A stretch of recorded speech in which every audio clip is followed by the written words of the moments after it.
الحمد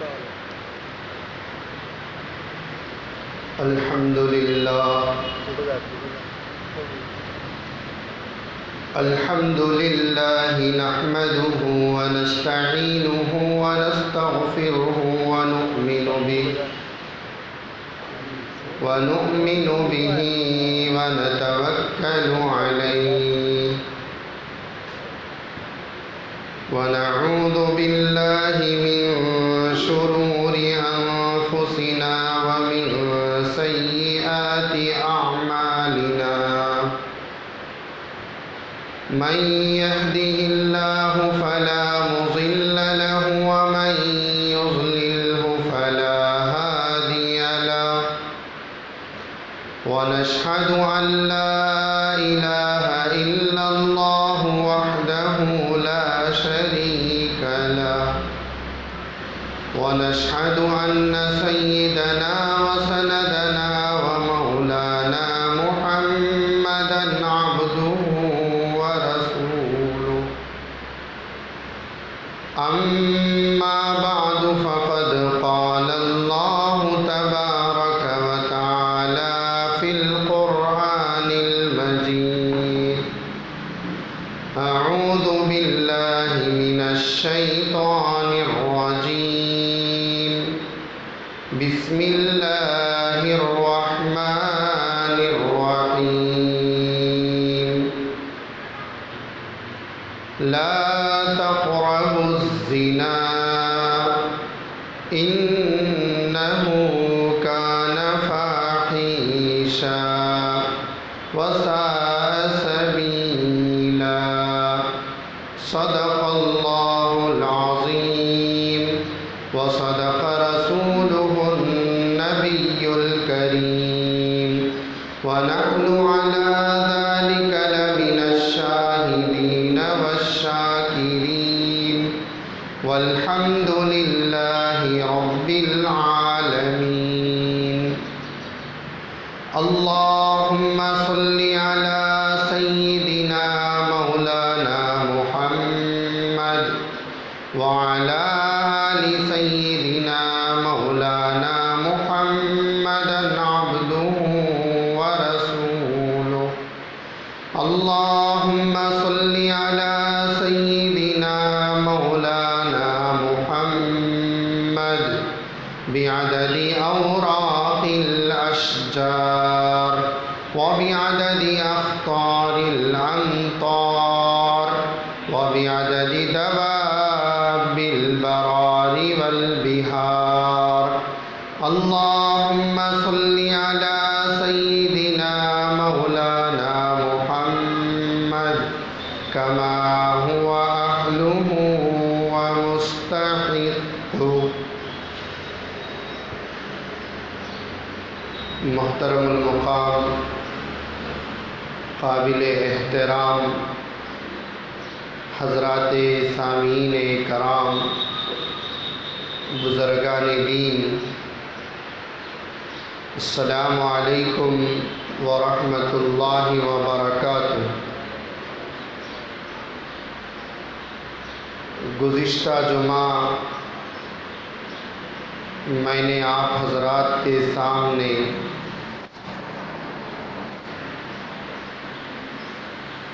واقعہ کربلا کے سلسلے سے گفتگو کیا تھا۔ چونکہ محرم الحرام کا مہینہ چل رہا ہے، اس مہینے کے اندر مقتضی حال کو مد نظر رکھ کر میں نے اس واقعے کو آپ حضرات کے سامنے عرض کرنا مناسب سمجھتا تھا۔ محترم حضرات، دین اسلام، مذہب اسلام ایک ایسا مذہب ہے، اس کے اندر پاکی صفائی، عصمت و پاک دامنی اور ہر طریقے کی برائی سے یہ مذہب پاک ہے۔ اللہ تبارک و تعالیٰ بھی اس دین کو بہت پسند فرمایا، چنانچہ قرآن مجید جیسی مقدس کتاب کے اندر پروردگار عالم نے ارشاد فرمایا، ان الدین عند اللہ الاسلام، اللہ کے پاس سب سے زیادہ محبوب اور پسندیدہ دین اگر کوئی ہے تو وہ دین اسلام ہے۔ یہ اسلام ایک ایسا مذہب ہے، اس مذہب کے اندر رہنے والے اصول، ضوابط، قوانین، رولز اینڈ ریگولیشنز کسی دوسرے مذہب کے اندر ایسے نہیں ملتے جیسے مذہب اسلام کے اندر ہوتے ہیں، اور ایسے اسباق مذہب اسلام امت کو دیتا ہے، انسانوں کے سامنے پیش کرتا ہے۔ ان سارے اسباق کے اندر کسی ایک سبق کے اندر بھی کوئی آدمی کچھ نقص پیدا کرنا چاہے تو پیدا نہیں کر سکتا، کچھ کمی کو پیدا کرنا چاہے تو بھی پیدا نہیں کر سکتا۔ ایسا پاک، صاف اور شفاف اللہ تعالیٰ نے مذہب اسلام کو بنایا۔ اسی اسلام کو دیکھ کر جب مکہ مکرمہ کے اندر آپ علیہ السلام کی 40 سالہ عمر ہو گئی، اللہ تبارک و تعالیٰ نے آپ صلی اللہ علیہ وسلم کو نبوت کا تاج پہنا کر سرفراز فرمایا۔ جب آپ علیہ السلام لوگوں کے سامنے جا کر مذہب اسلام کی حقانیت کو واضح کیے تو لوگ ذوق در ذوق اسلام میں داخل ہوتے رہے۔ ان کو اس بات کی سمجھ تھی کہ جن بتوں کی ہم عبادت کرتے ہیں، جن بتوں کو ہم اپنا معبود حقیقی سمجھتے ہیں، وہ معبود حقیقت میں ہمارے خدا نہیں ہیں۔ یہ محمد صلی اللہ علیہ وسلم جو اسلام ہمارے سامنے پیش کر رہے ہیں، اس اسلام کے اندر کیا کیا قوانین اور ضوابط کو محمد صلی اللہ علیہ وسلم کے اللہ نے بنایا ہے۔ یقیناً جن بتوں کی ہم پرستش اور پوجا پاٹ کرتے ہیں یہ باطل ہے۔ اگر حقیقت والا کوئی خدا ہے تو وہ محمد رسول اللہ کا اللہ ہے۔ یہ کہہ کر مکہ مکرمہ کے اندر آپ علیہ السلام تنہا تھے۔ جب نبوت ملی، جب اسلام کے اس ماڈل کو، اسلام کے اس خوبصورت، حسین و جمیل چیز کو لوگوں کے سامنے آپ نے پیش فرمائے تو لوگ سمجھ کر اسلام میں داخل ہوئے۔ اس کی وجہ یہ بنی کہ حجۃ الوداع کے موقع پر جب حضرات صحابہ اکرام رضوان اللہ تعالی علیہ مجمعین کا جو مجمع تھا، وہ مجمع 1,24,000 کا مجمع تھا۔ 23 سالہ مدت کے اندر آپ علیہ السلام کے ہاتھ میں وہ کون سی چیز تھی جس کی وجہ سے 1,24,000 کا مجمع آپ کے پاس تیار ہو گیا؟ جب اس بات کی گہرائی کو سمجھنے کے لیے جاتے ہیں تو معلوم ہوتا ہے کہ وہ مذہب اسلام کی حقانیت تھی، وہ مذہب اسلام کا ایک بنیادی اصول تھے جس کو دیکھ کر اتنا بڑا مجمع 23 سالہ عرصے کے اندر تیار ہو گیا۔ اور مذہب اسلام کو آج کے دور کے نہیں بلکہ پچھلے دور کے غیر بھی، یہودی بھی، نصرانی بھی پسند فرماتے تھے، مگر داخل اس لیے نہیں ہوتے تھے۔ اگر وہ مذہب اسلام کے اندر داخل ہو جائیں گے تو ان لوگوں کے اپنے مذہب کی وقار گھٹ جائے گی اور اپنی ناکیں کٹ جائیں گے۔ ان کے اندر ایگو آ چکا تھا، انانیت آ چکی تھی۔ اگر ہم اس کو قبول کر لیں گے تو جس مذہب کی ہم پیروی کر رہے ہیں، جس مذہب کی ہم اتباع کر رہے ہیں، وہ اس مذہب لوگوں کی نظر کے اندر اس مذہب کی اہمیت گھٹتی چلے جائے گی۔ اسی لیے وہاں پر ان لوگوں نے مذہب اسلام کی حقانیت کو سمجھنے کے باوجود بھی مذہب اسلام کے اندر داخل نہیں ہوئے۔ آج کے دور کے حالات بھی یہی ہیں۔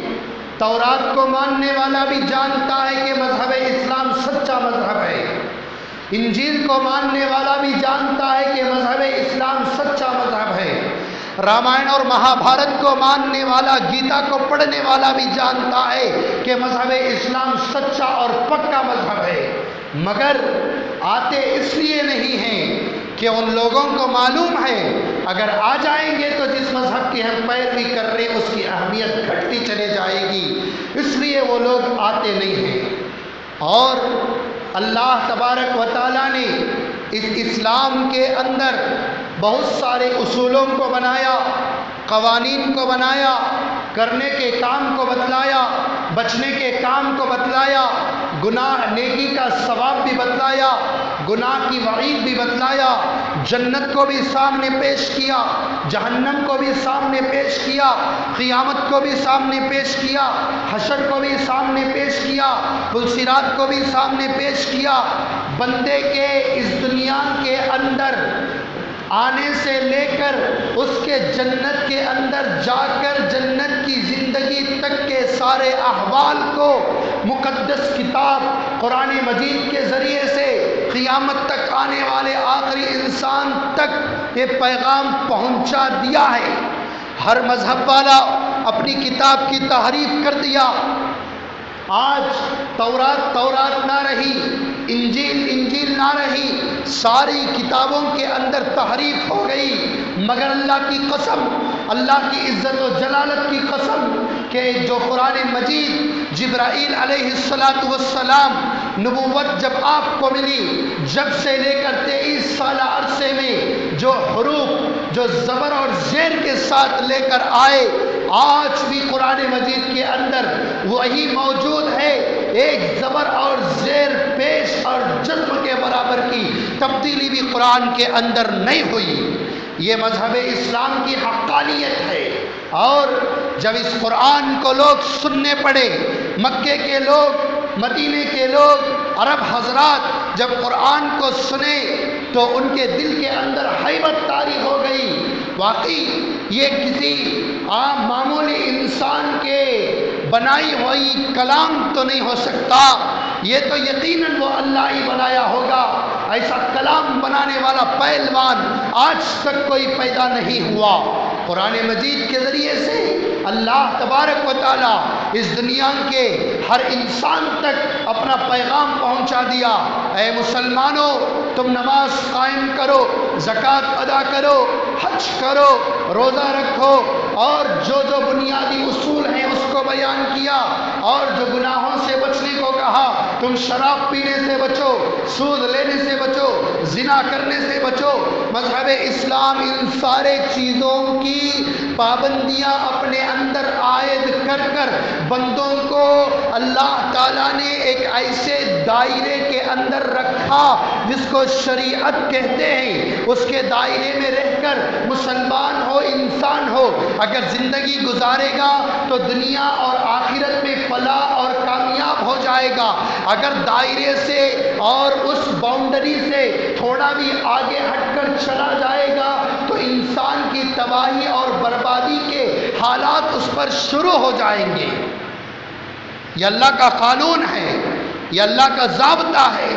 اسی طرح قرآن مجید جیسی مقدس کتاب کے اندر اللہ تعالیٰ نے عبرت کے طور پر بعض قوموں کے حالات کو بیان کر کر، واقعات کو بیان کر کر اس امت کو آگاہ کیا ہے، انسانوں کو آگاہ کیا ہے۔ دیکھو قوم سبا کے ساتھ ہم نے ایسا کیا، قوم سمود کے ساتھ ہم نے ایسا کیا، قوم لوط کے ساتھ ہم نے ایسا کیا، ابراہیم کے ماننے والے اور نہ ماننے والوں کے ساتھ یہ حشر ہوا، اور حضرت نوح علیہ السلام کے ماننے والے اور نہ ماننے والوں کے ساتھ یہ حشر ہوا، حضرت یوسف کا واقعہ، حضرت یعقوب علیہ السلام کا واقعہ، اور تقریباً 26 حضرات انبیاء علیہ السلام کے واقعات کو، ان کی زندگیوں کو اللہ تبارک و تعالیٰ نے قرآن مجید کے اندر بیان کیا۔ کیوں؟ تاکہ اس سے عبرتیں حاصل کر لیں۔ انہی 26 انبیاء میں سے ایک نبی گزرے حضرت لوط علیہ السلام، ان کی قوم کا بھی اللہ تعالیٰ نے قرآن مجید کے اندر تذکرہ کیا۔ کیا حضرت لوط علیہ السلام اپنی قوم کو صراط مستقیم کی طرف گامزن کرنے کی کوشش کرتے رہے، بلاتے رہے، یہ اللہ کی وحدانیت کو، ربوبیت کو، تعریف کو، بڑائی کو ان کے دل کے اندر سما کر ان کے ظلمت اور ضلالت اور گمراہ ہونے والے دلوں کو نور سے روشن کرنے کی کوشش کرتے رہے، مگر وہ قوم سمجھتی نہیں تھی۔ اس کے بجائے اس قوم نے بہت بڑے بڑے برے کاموں کا ارتکاب کیا، جس کی وجہ سے اللہ تعالیٰ نے ان کو برباد کر دیا، نیست و نابود کر دیا۔ آپ جانتے ہو لوط علیہ السلام کی قوم پر، قوم لوط جن کو کہا جاتا ہے، وہ برباد کیسے ہوئے؟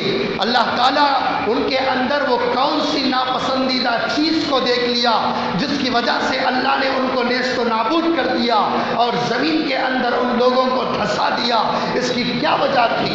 اس کی وجہ یہ تھی کہ وہ مرد آپس میں مرد ملا کرتے تھے، جس طریقے سے ایک عورت اور ایک مرد ملا کرتے ہیں، اسی طرح آپس میں ایک دوسرا مرد آپس میں مرد ملا کرتے تھے، جس کو ہم جنس پرستی کہا جاتا ہے۔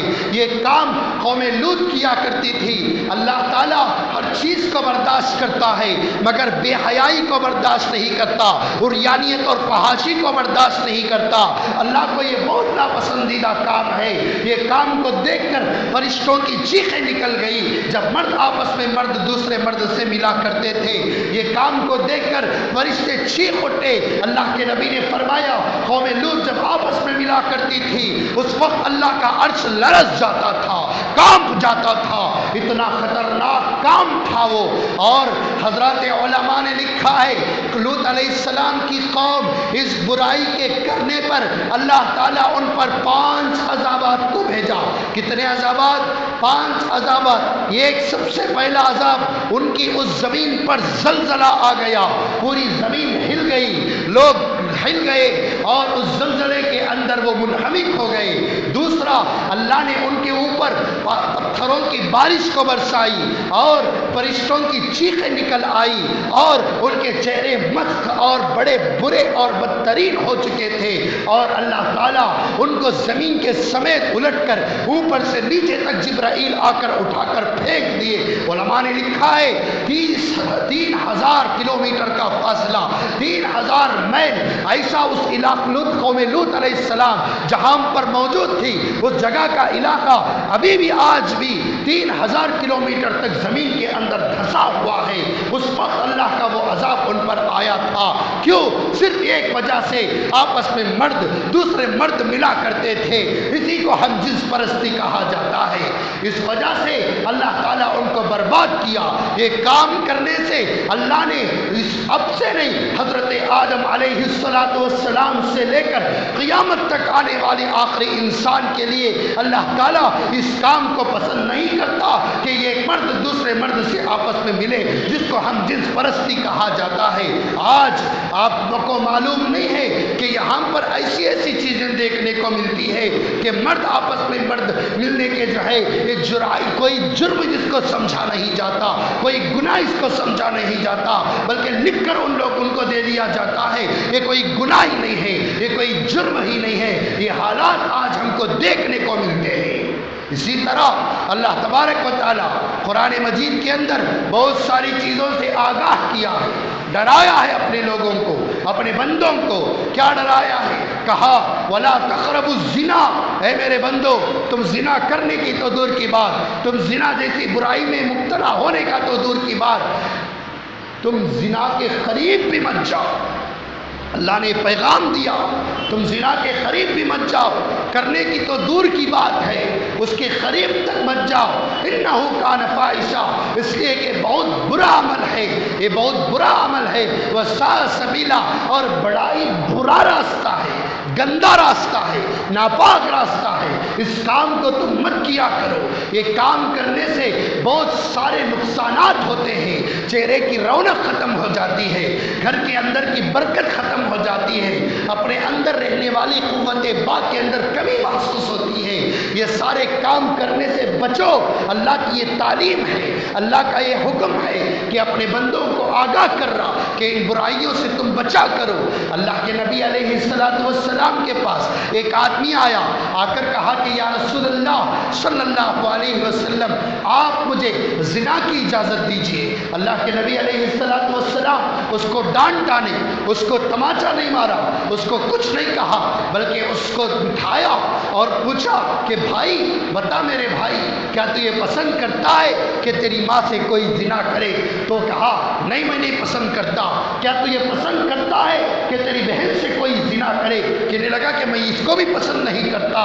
کیا تو پسند کرتا ہے کہ کوئی تیری بیوی سے زنا کرے؟ وہ آدمی کہنے لگا یا رسول اللہ میں پسند نہیں کرتا۔ تو اللہ کے نبی علیہ السلام نے فرمایا جب تو تیری ماں بہن اور بیوی سے کوئی زنا کرنا پسند نہیں کرتا تو تو جس سے زنا کا ارادہ رکھتا ہے وہ بھی کسی کی ماں ہوگی، وہ بھی کسی کی بیوی ہوگی، وہ بھی کسی کی بیٹی ہوگی، وہ بھی کسی کی بہن ہوگی۔ تو اس وقت وہ آدمی باز آ جاتا ہے۔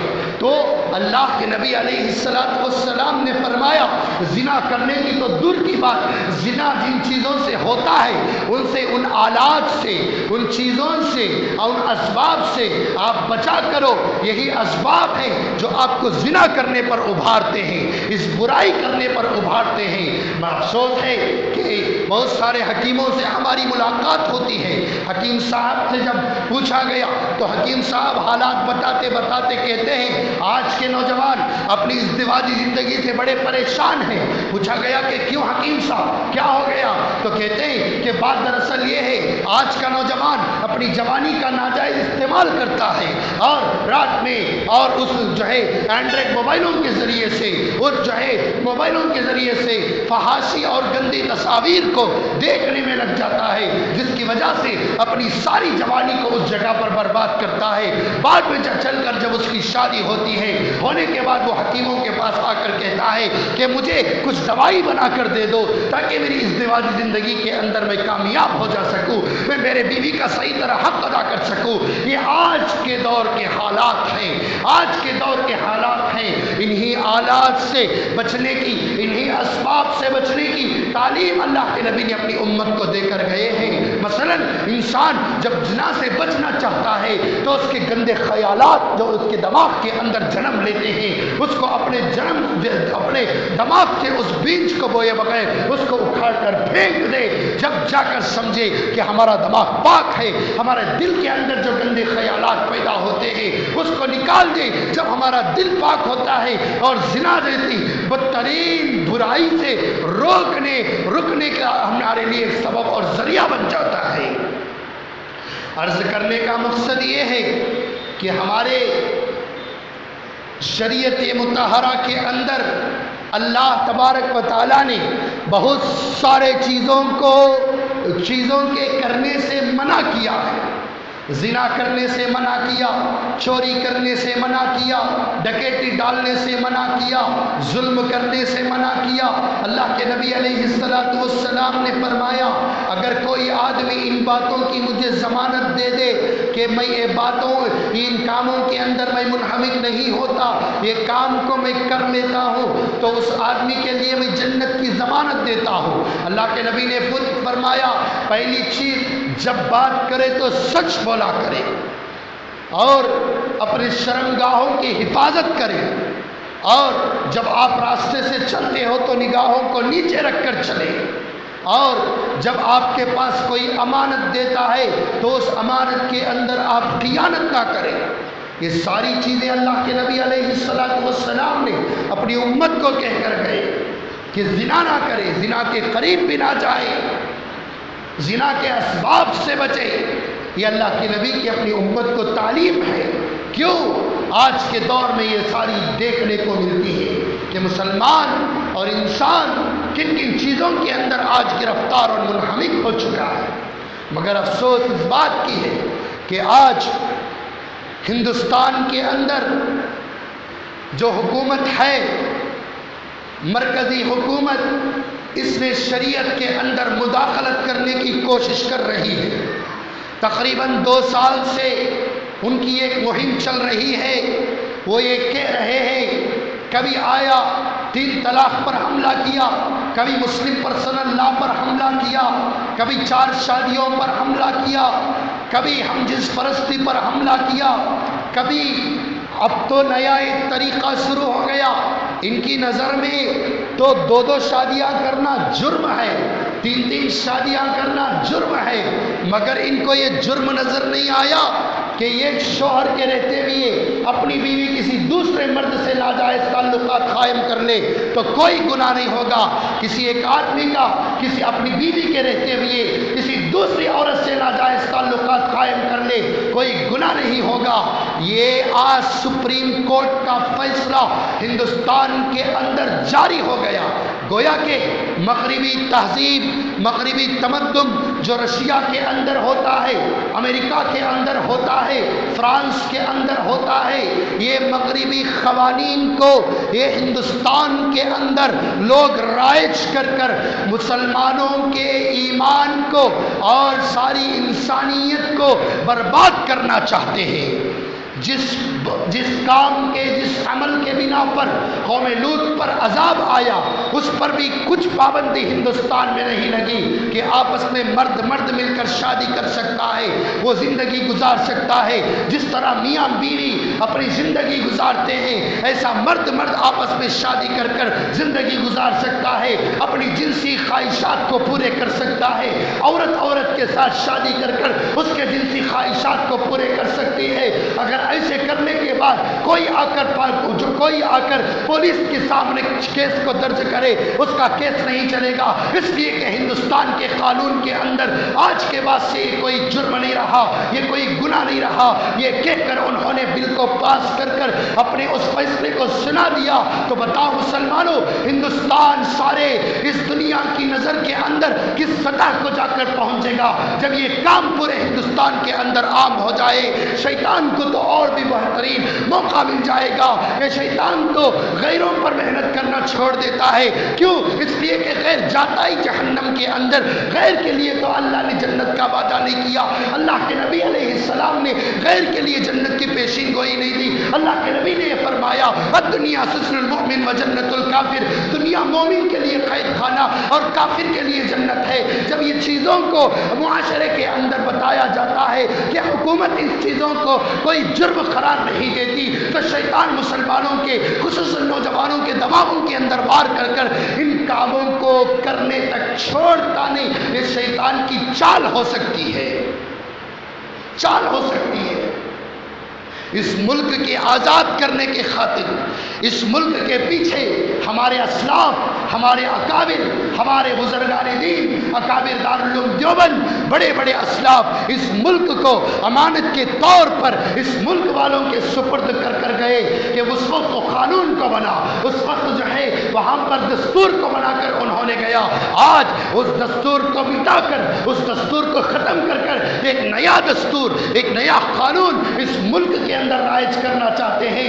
حقیقت یہ ہے کہ یہ شریعت کے اندر مداخلت کر کر مسلمانوں کے ایمان کو برباد کرنا چاہتے ہیں۔ اسی لیے ان کو کرنے کے کام تو بہت کچھ ہے۔ غربا مر رہے ہیں، بھوک کی وجہ سے تڑپ رہے ہیں، ان کے لیے کوئی راستہ نکال سکے یہ بھی کرنے کا کام ہے۔ دنیا کے اندر مذہب پرست لوگ جو ہے، دنیا کے اندر باطل لوگ آپس میں، یہ ملک جو ہے، یہ ہندوستان ملک ایک سیکولر ملک ہے، یہاں پر ہر آدمی اپنی مرضی کے مطابق زندگی گزار سکتا ہے، مگر بعض شرپسند لوگ مسلمانوں کو دہشت گرد کا ثبوت بنا کر اور لوگوں کے درمیان ایک وبا کو پھیلا رہے ہیں کہ یہ دہشت گرد ہے، یہ ہندوستان کے رہنے والے نہیں، یہ کہہ کر مذہب کے درمیان ہندوستان جیسے آئین بہترین اور اچھے طریقے کا جو ہے ایک سیکولر کے درمیان ایک دیوار کو قائم کر کر دونوں کو فرق کرنا چاہتے ہیں۔ ان لوگوں کو سبق سکھانے کا کام ہے، ان کے کرنے کے بہت سارے کام ہیں، ان کاموں کو چھوڑ کر یہ آج شریعت کے اندر مداخلت کر کر کبھی 3 طلاق کا مسئلہ اٹھا لیا، کبھی جو ہے مسلمانوں کی عورتوں کی حفاظت کی مسئلہ اٹھا لیا، اور کبھی شادیوں کا مسئلہ اٹھا لیا، مسلم پرسنل لا کے اندر مداخلت کر کر کوئی مسئلہ اٹھا دیا۔ حقیقت میں ان کا کام شریعت میں مداخلت کر کر پورے شریعت کو اپنی تابع بنانے کی ایک سازش ہو رہی ہے۔ مسلمانوں، میں آگاہ کرنا چاہتا ہوں، آپ حضرات کو یہ بتانا چاہتا ہوں کہ آج کے ہمارے ہندوستان کے قوانین کے اندر ہمارے بڑوں کی یہ تعلیم رہی کہ ہر مسلمان کو چاہیے وہ قانون کے دائرے میں رہ کر کام کرے، مگر یاد رکھو قانون کا دائرہ اسی وقت چل سکتا ہے جب شریعت کی کوئی مخالفت وہاں پر نہ ہو۔ اگر شریعت کی کوئی مخالفت ہوتا ہے، شریعت کے اندر حرام کو قانون حلال تجویز کر دے، اس جگہ پر جا کر عمل کرنے کی کوشش کرے تو وہاں پر ہم جو ہے قانون پر عمل نہیں بلکہ ہماری شریعت پر ہم کو عمل کرنا پڑے گا، ہماری شریعت کو ہم دیکھنا پڑے گا۔ آج کیا دیکھنے کو نہیں ملتا؟ ہمارے اسلاف کی گردنیں کیا اس وقت کو دیکھنے کے لیے کٹی تھی؟ دلی سے لے کر میرٹھ تک اتنے سارے درختوں کو ہمارے اکابر علماء اکرام کو پھانسی کا پھندا چڑھایا گیا اس ملک کے لیے، کیا اس آئین کو برباد کرنے کی خاطر؟ آج یہ کوئی گناہ نہ رہا، کوئی جرم نہ رہا، کہہ رہے ہیں کہ کوئی گناہ نہیں۔ بتاؤ معاشرہ کتنا برباد ہو جائے گا۔ طلاق پر پابندیاں لگاتے ہیں کہ ایسے کام بیوی کے رہتے ہوئے شوہر کسی اور عورت سے ناجائز تعلقات، شوہر کے رہتے ہوئے بیوی کسی اور مرد سے ناجائز تعلقات قائم کرنے ایک گناہ ثابت نہیں ہوگا، تو آپ طلاق کی فکر کیا کرتے ہو؟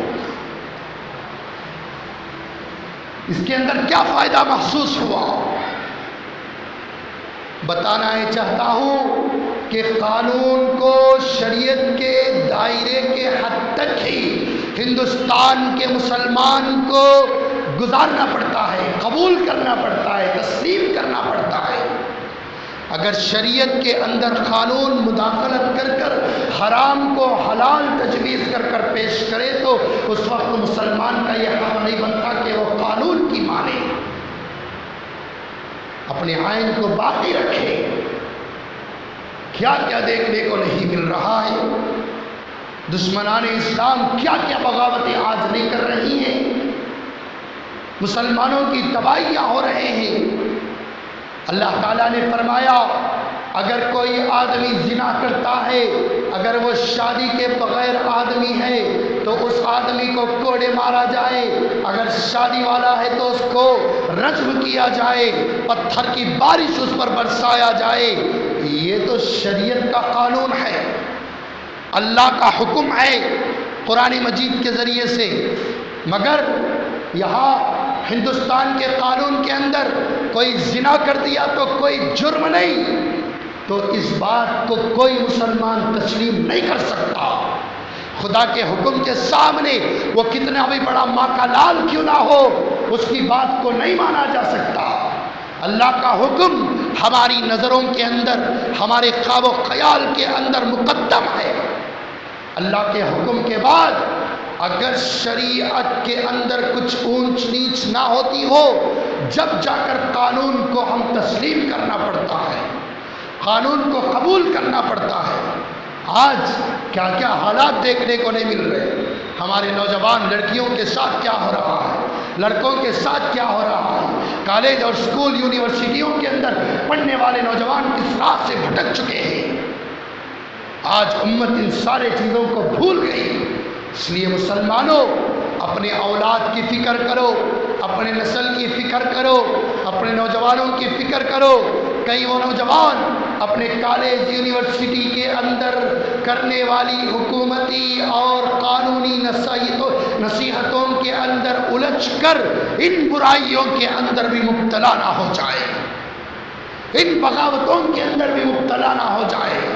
تو اس لیے ایک ایسے معاشرے کو قائم کرو جو وہ شریعت کو جان سکے، اللہ کے نبی کی زندگی کو جان سکے، قرآن کے احکامات کو پہچان سکے۔ ایک ایسے منصب کو بناؤ، ایک ایسا طریقہ کوئی اختیار کرو جس سے کوئی ہمارا نوجوان بھی شریعت کی مخالفت کرنے پر نہ اتر جائے۔ آج غریبوں کی شادیاں کرنے کی فکریں چھوڑ کر، آج ہندوستان کے حالات کو سدھارنے کی فکریں چھوڑ کر غیر ضروری چیزوں کے اندر مسلمانوں کے شریعت کے احکامات اور تعلیمات کے اندر مداخلت کر کر ان مسلمانوں کے ایمان کو اور ان کے اعمال کو برباد کرنا چاہتے ہیں۔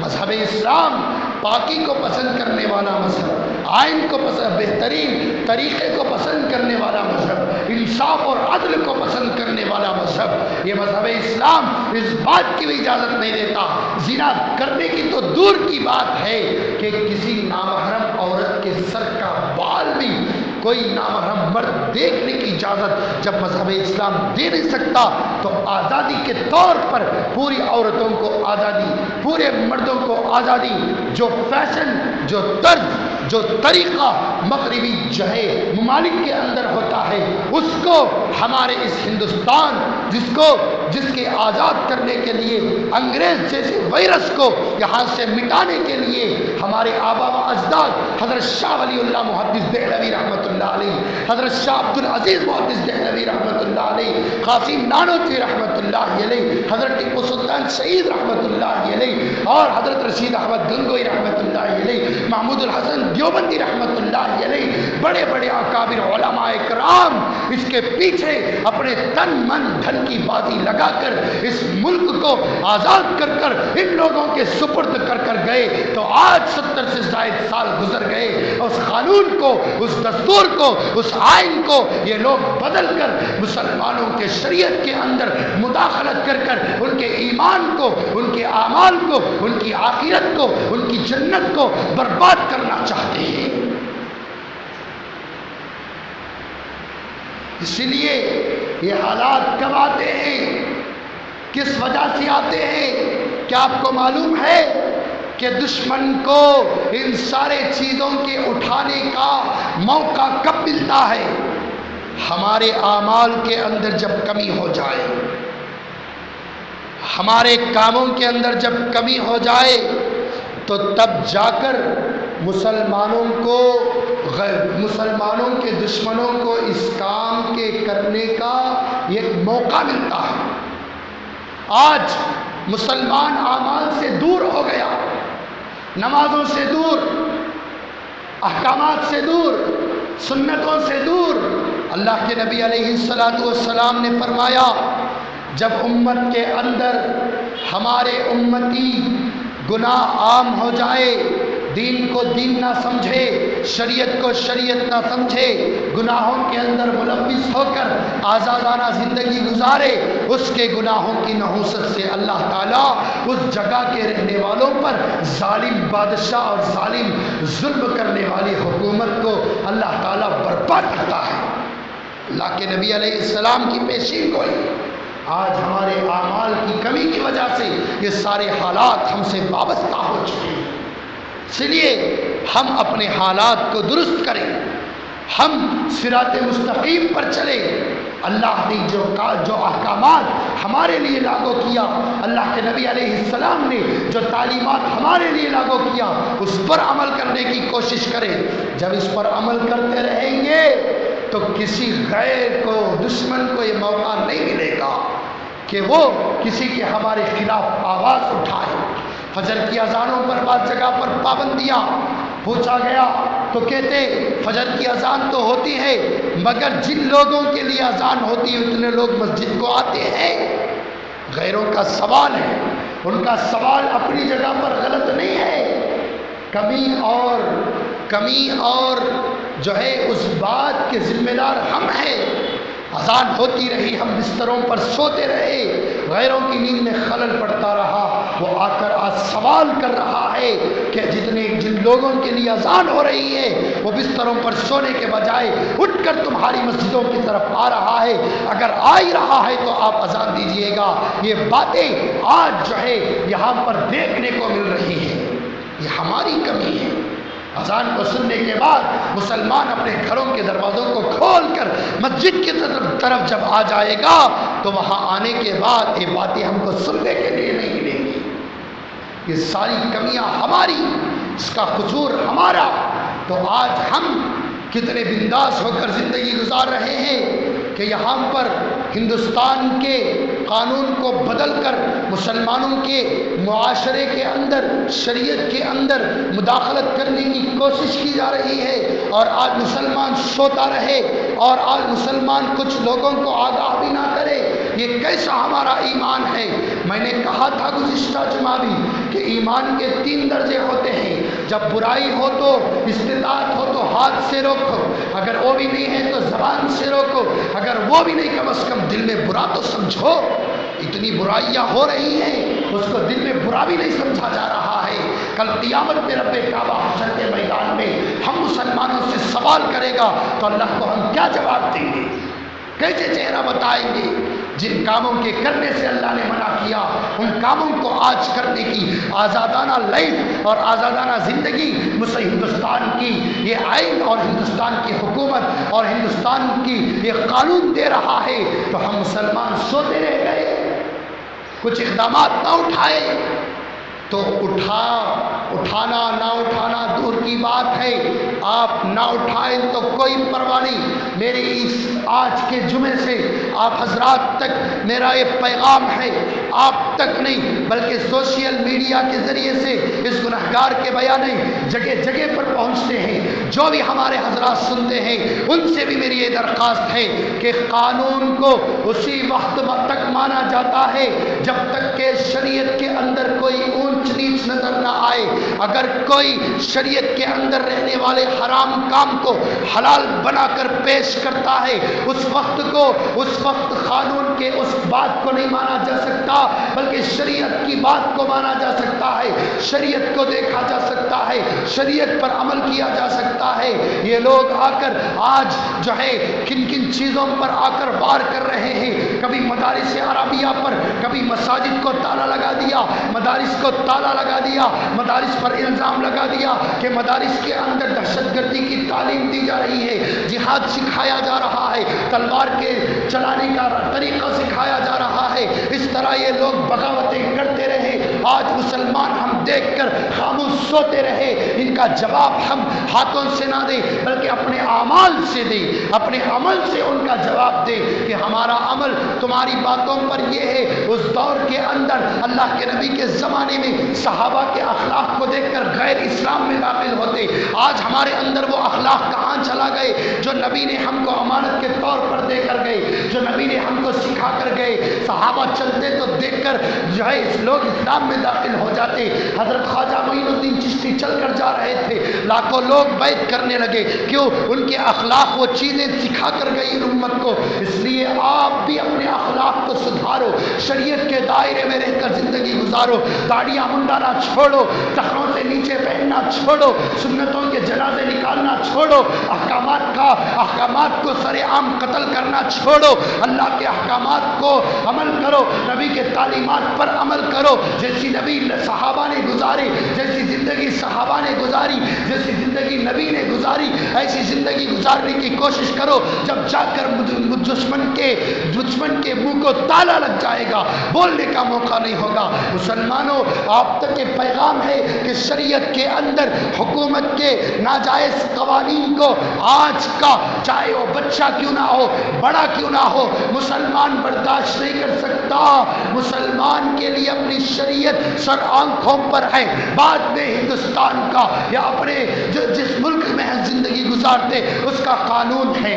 یہ بات میں اب تک پہنچانا چاہتا تھا۔ اس کی وجہ یہ ہے کہ ہم اعمال صالحہ پر آ جائے، صراط مستقیم پر آ جائے، جنت کے راستے پر آ جائے، تب جا کر دیکھو کہ ہندوستان کے اندر مسلمانوں کے خلاف آواز اٹھانے والوں کی تعداد گھٹتی چلے جائے گی، گھٹتی چلے جائے گی۔ اس لیے اعمال صالحہ پر آ جاؤ، صراط مستقیم پر آ جاؤ، نیک بن کر زندگی گزارو، دل میں سے کدورتیں نکالو، دل میں سے انانیت نکالو، تکبر کو نکالو، گھمنڈ کو نکالو، مستی کو نکالو، اور جو ہے ہمارے اس اختلافات کو نکالو، بھائی بھائی بن کر زندگی گزارو۔